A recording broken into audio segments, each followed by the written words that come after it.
S'agissant de l'orgueil, je doute qu'aucun de nous puisse admettre que nous sommes orgueilleux. Cela ne doit pas être confondu avec la confiance. C.S. Lewis a dit qu'un homme orgueilleux regarde toujours les choses et les gens avec mépris. Et bien sûr, tant que vous regardez vers le bas, vous ne pouvez pas voir quelque chose qui est au-dessus de vous.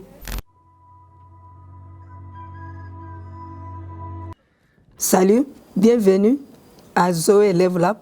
Je suis le pasteur Lydia Zoé Kilonzo et je vous souhaite une fois de plus la bienvenue et je vous remercie d'être à l'écoute à cet épisode et nous parlons de l'orgueil aujourd'hui. Alors, l'un des pires désastres qui puisse jamais vous arriver et que vous soyez considéré comme un fier artiste du gospel, c'est une question très grave dans la mesure où on nous dit dans Jacques, chapitre 4, verset 6, la partie B, il dit « Dieu résiste aux orgueilleux, mais il fait grâce aux humbles. » Pouvez-vous imaginer que Dieu vous résiste, que Dieu s'oppose à vous? Jusqu'où pouvez-vous vraiment aller? Je vais donc que nous penchions sobrement sur cette question de l'orgueil. Vous voyez, l'orgueil est décrit comme un sentiment ou un plaisir profond découlant de ses propres réalisations, une haute opinion démesurée de soi. Vous pensez que vous êtes important ou tout ce que vous avez accompli, quelques sentiments de supériorité que vous pouvez avoir, quoi que ce soit, et cela se manifeste même dans votre comportement. C'est comme si vous devenez plein de vos propres réalisations. Et l'orgueil est l'une des points mentionnés comme une caractéristique qui se manifestera pendant les derniers temps périlleux avant le retour du Christ. Dans 2 Timothée 3, 1 à 4, dit « Sache que dans les derniers jours, il y aura des temps difficiles, car les hommes seront égoïstes, amis de l'argent, enflés d'orgueil, aimant le plaisir plus que Dieu. » Vous voyez que l'orgueil est une condition qui existera même dans les derniers jours, dans une dimension plus grande. Et donc, l'artiste du gospel, vous avez juste besoin d'être celui qui cherche la face du Seigneur et de prier pour que nous ne soyons pas victimes de l'orgueil. Maintenant, je vais vous raconter une histoire que vous connaissez. Si vous avez créé quelque chose, alors il est soumis à votre volonté, n'est-ce pas? Parce que vous l'avez créé. Maintenant, imaginez, Jérémie a été demandé d'aller à une maison de potier et a trouvé le potier travaillant à la rue du potier. Et dans Jérémie 18, 4, il est dit « Et le vase qu'il a fait en argile a été ruiné dans la main du potier. Et il a donc fait un autre vaisseau, comme il semblait bon pour le potier. » Donc, ce que nous voyons ici, c'est que le potier a décidé de détruire ce qu'il n'aimait pas et d'en faire un autre. Le vase lui-même n'avait pas ce mot à dire. C'est le potier lui-même qui a décidé de la forme, de la taille, s'il est grand, mince, noir, rouge. C'est le potier qui décide vraiment. Alors, pouvez-vous imaginer le vase, une fois sur une étagère, une fois qu'il est posé sur une étagère, il a l'air si beau, vous savez qu'il brille, peut-être qu'il a mis un peu de brillant, quoi que ce soit qu'il a mis dessus, et puis colorié, mis de la couleur dessus. Puis ce vase commence à mépriser les autres vases qui l'entourent. Pouvez-vous imaginer cela? Et c'est ce qui arrive à certains artistes du gospel. Nous devons nous rappeler que nous sommes créés par Dieu à son image. Et nous devons rester humbles, quel que soit le succès que nous obtenons. Maintenant, laisse-moi vous raconter une autre histoire. À l'entrée triomphale de Jésus à Jérusalem, les vêtements, les gens ont jeté des vêtements. Ils l'ont mis sur l'âne, puis Jésus s'est assis sur l'âne et il est monté là-dessus. Mais il y avait aussi des vêtements qui étaient jetés par terre et c'est l'âne qui a marché dessus. Pouvez-vous imaginer cet âne se sentir si fier quand les gens applaudissaient, que l'âne commence à se gonfler parce qu'il l'encourageait. Regardez-le, oui, l'âne est celui qui a réellement foulé les vêtements. Si vous remarquez, c'est l'âne qui a marché sur ses vêtements.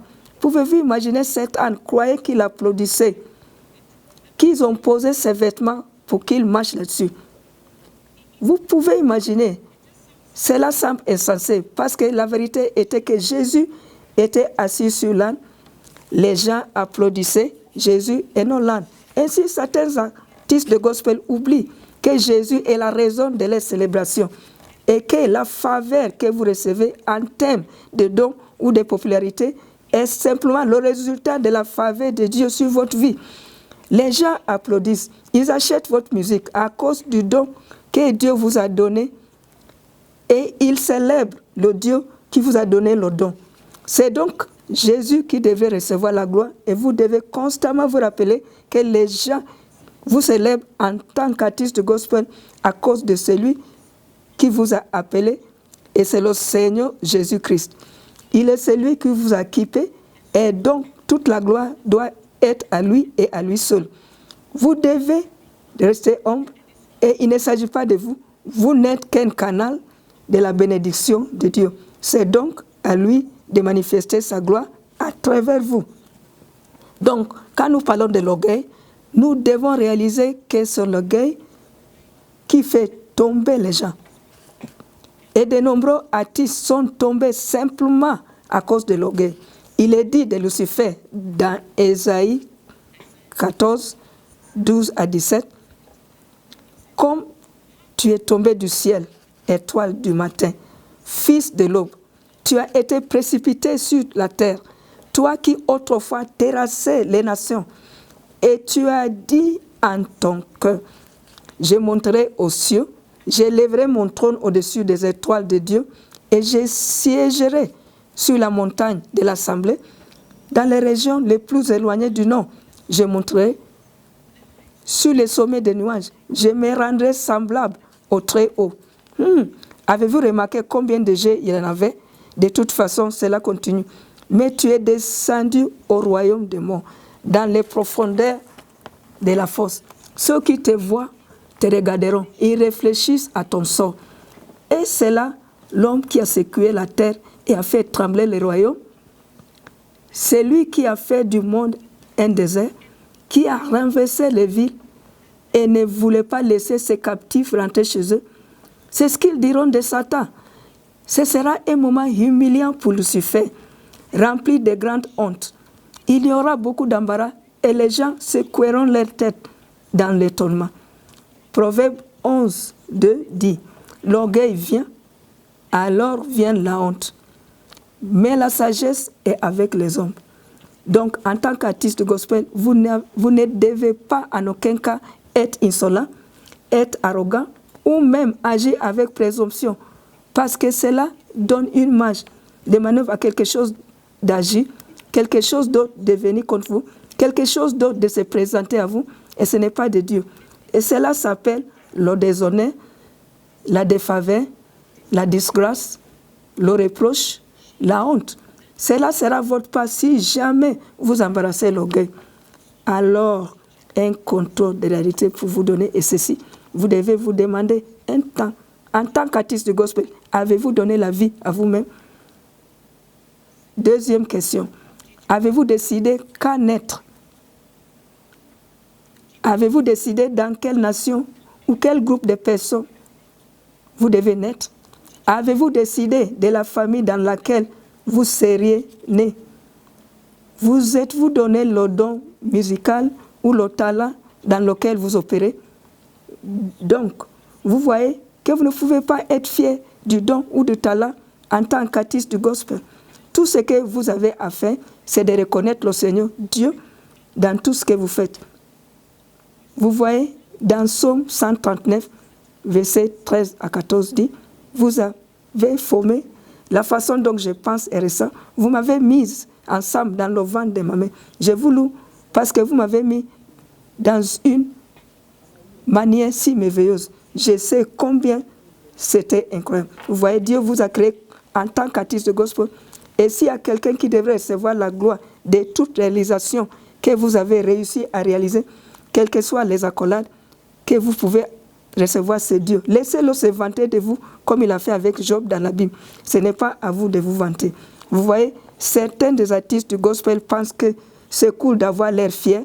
Vous savez que vous avez ces regards fiers. Alors, la question est, avez-vous même lu la parole de Dieu? Dans Proverbe 6, 16 à 19, il est dit qu'il y a 6 choses que le Seigneur hait.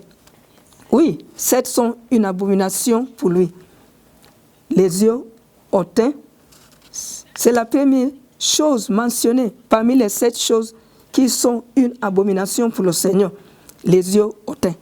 Ces regards fiers signifient que vous n'avez aucune idée qui vous a créé, vous n'avez aucune crainte de Dieu, et c'est regrettable que vous trouvez ces convertis récents au christianisme qui ont probablement chanté dans le monde. Vous savez qu'ils étaient non-croyants et ils ont chanté, ils sont devenus populaires et ils veulent maintenant être identifiés comme des artistes du gospel. Et immédiatement, ils montent sur scène. Vous voyez qu'on doit être prudent. Une des qualifications, même pour un surveillant, est mentionnée dans 1 Timothée, chapitre 3, verset 6. Il dit qu'un surveillant ne devrait jamais être novice. Pourquoi? De peur d'être gonflé. Il peut tomber dans la condamnation du diable. Un novice est un débutant. Paul disait qu'un débutant ne devrait jamais être mis à une position de l'importance trop tôt. Vous ne pouvez pas simplement monter sur scène et commencer le ministère. La mise en garde est que, premièrement, vous êtes enflé d'orgueil. Deuxièmement, vous pouvez tomber dans la condamnation du diable. Il n'est pas un imbécile. Il sait quoi faire pour vous faire tomber. Donc, avant de commencer à vous appeler un artiste du gospel, ayant été dans le monde comme un incroyant, chantant dans l'art, ce que vous devez faire est de vous asseoir et d'aborder certaines choses. Premièrement, quelle est la base de votre musique? Quelle est la base des danses que vous faites? Le talent artistique. Quel fondement avez-vous, mis à part votre confession? La confession que vous êtes maintenant un croyant né de nouveau. Vous voyez, chaque bâtiment a besoin d'un fondement. Et vous devez avoir un fondement spirituel par l'étude de la parole de Dieu et même des classes de disciples. Parce que si vous ne passez pas ce processus, vous serez naufragés. Et c'est pourquoi nous avons tant de victimes dans l'industrie de la musique du gospel. Beaucoup de novices divertissent maintenant les croyants. Et pourtant, ils n'ont pas de fondement. Et une fois que la pluie arrive, les inondations arrivent, le vent souffle et bat contre eux. Ils tombent d'un coup fort et s'écrasent sur le sol parce qu'ils n'avaient aucune base spirituelle. Ils sont devenus gonflés d'orgueil. Et donc, Marc 7, 21 à 23 dit, « Car de l'intérieur du cœur des hommes proviennent les mauvaises pensées, les adultères, les fornications, les meurtres, les vols, la cupidité, la méchanceté, la tromperie, la lascivité et les mauvais œils, le blasphème, l'orgueil. L'orgueil.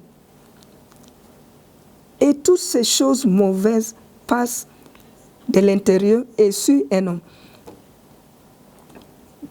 Donc, l'orgueil est connu comme venant de l'intérieur de vous. Et que fait-il? Il sue. Donc, l'orgueil est mauvais.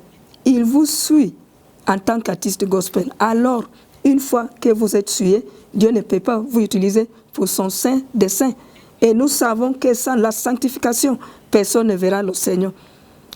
Jacques 4, 10 dit, « Humiliez-vous devant le Seigneur et il vous élèvera. » Que Dieu vous bénisse et je prie que vous ayez ces fondements et que vous retiriez l'orgueil de vous. Au nom de Jésus. À la prochaine, dans le prochain épisode.